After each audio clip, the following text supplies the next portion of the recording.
the reason that we don't focus on defining it is because it's really difficult to define.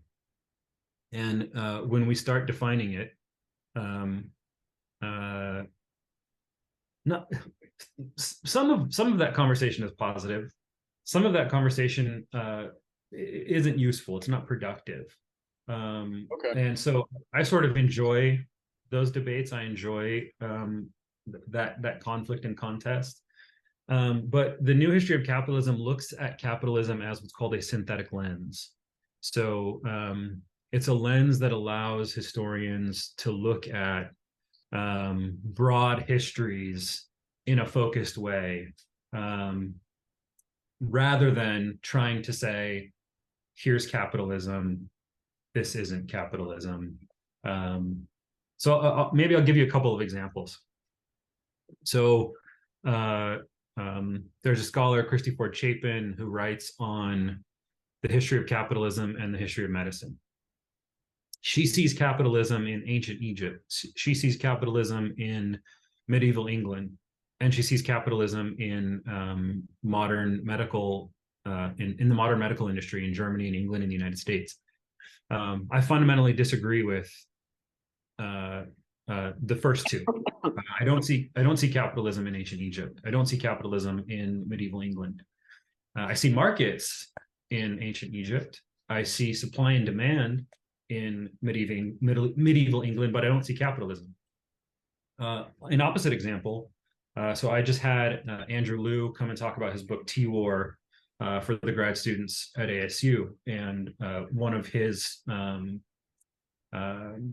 key interventions in the history of capitalism is he says, when you look at tea in China and India in the 19th century and even before, scholars for a long time have said, this is a backward, non-innovative, anti-industrial society. So capitalism isn't here.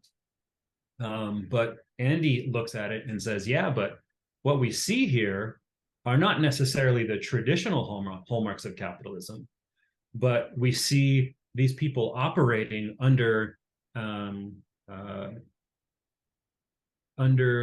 characteristics, under dynamics that are created in the global marketplace that exploit local labor for the sake of increasingly efficient production to meet abstract market demand, right? And so he sees these specific characteristics of capitalism in play in a place that traditionally isn't thought of as being capitalist at this time, and I agree with him, right? And so thinking about what capitalism is and what capitalism isn't is useful, but defining it can often mean we become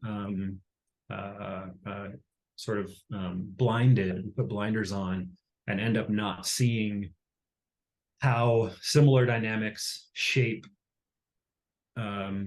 different places differently, right? And so I was just at the business history conference this year, and we had a big discussion about, is the term capitalism a useful term of analysis, or is it not anymore? Should we be calling it political economy? My take on that is that as a professor, if you teach a class on political economy, very few students will show up. Whereas if you teach a class on the history of capitalism, students tend to be interested. So those classes fill. So even just from a practical standpoint, I think capitalism is a useful term to use. But I also think it points to something that is specific. I think the term is useful. The term is useful because it points to something that we're all familiar with, even if it's difficult to put it in a tidy box and put a bow on it and say, this is the history of capitalism. So I think it's a useful term. I think it's useful to think about what capitalism is, even if we're resistant to offering a definitive definition.